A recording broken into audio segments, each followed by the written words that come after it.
हालिया दिनों में एक वीडियो वायरल हुआ था जिसमें एक बदतमीज खातून ने बीएमटीसी के मुस्लिम कंडक्टर को टोपी निकालने को कहा था। खुश अखलाकी के साथ मुस्लिम कंडक्टर ने टोपी उतार दी थी।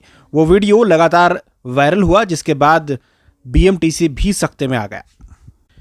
वीडियो में वो खातून लगातार कंडक्टर से बदतमीजी करते हुए कह रही थी कि आप ड्यूटी करते वक्त किसी भी मजहब की पोशाक नहीं पहन सकते, टोपी क्यों पहनी है, टोपी उतार दे।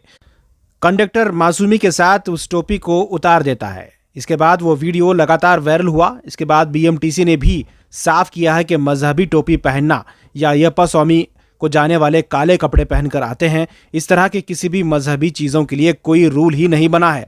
अगर वो पहनना चाहें इसका मतलब पहना जा सकता है। वहीं बीएमटीसी ने यह भी साफ किया है कि नामालूम वीडियो बनाने वाली औरत पर भी कोई कार्रवाई नहीं की जाएगी।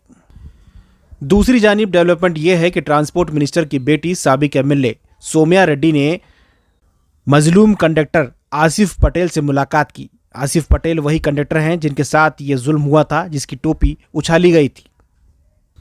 सौम्या रेड्डी ने आसिफ पटेल से मुलाकात करके उन्हें एक तोहफा भी दिया। साथ ही उनकी तारीफ की कि उन्होंने अच्छे अखलाक दिखाते हुए उन्होंने सादगी के साथ बात की और अच्छे अखलाक पेश किए। सौम्या रेड्डी ने तोहफा देते हुए खुशी का इजहार किया।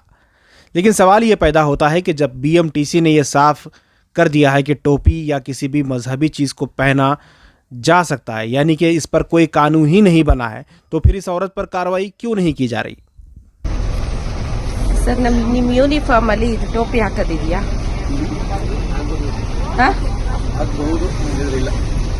ಹಾಕ್ಬೋದು ಅಂದ್ರೆ ನಿಮ್ಮ ಧರ್ಮ ನೀವು ಮನೆಯಲ್ಲಿ ಮಾಡ್ಕೊಳ್ಳಿ. ಯೂನಿಫಾರ್ಮ್ ಅಲ್ಲಿ ಇಲ್ಲ ಅಂದ್ಮೇಲೆ ಹಾಕಬಾರ್ದು. ಇದೆಯಾ ಇಲ್ವಾ ನಿಮ್ಮ ಪ್ರಕಾರ? ನಾವು ಸುಮಾರು ವರ್ಷದಿಂದ ಹಾಕೋದು ಬೇರೆ. ನಿಮ್ಮ ಧರ್ಮ ನೀವು ಮನೆಯಲ್ಲಿ ಮಾಡ್ಕೊಳ್ಳಿ, ಯಾರ್ದು ಅಭ್ಯಂತರ ಇಲ್ಲ. ಯೂನಿಫಾರ್ಮ್ ಅಲ್ಲಿ ಇದು ಇದೆಯಾ? ನಿಮ್ಮ ಯೂನಿಫಾರ್ಮ್ ಅಲ್ಲಿ ನೀವು ಇದೆಲ್ಲ ಹಾಕೊಳ್ಳೋದಿದೆಯಾ? ನೀವು ಸರ್ಕಾರಿ ನೌಕರರು ಇದ್ದೀರಿ, ನಿಮ್ಮ ಯೂನಿಫಾರ್ಮ್ ಪ್ರಕಾರ ನೀವು ಇದನ್ನ ಹಾಕೋಬೋದಾ? ಅಲ್ಲ, ಅಬ್ಜೆಕ್ಷನ್ ಅಲ್ಲ, ಅದು ಕಾನೂನು ಪಾಲನೆ ಮಾಡೋದು ಸರ್ಕಾರಿ ನೌಕರರ ಕೆಲಸ. ಅದು ನಿಮ್ಮ ಕಾನೂನಲ್ಲಿ ಇದೆಯಾ ಅಷ್ಟೇ ಕೇಳ್ತಾರ ನಾವು. ಇದೆ ಅಂದ್ರೆ ನಮ್ದು ಅಬ್ಜೆಕ್ಷನ್ ಇಲ್ಲ.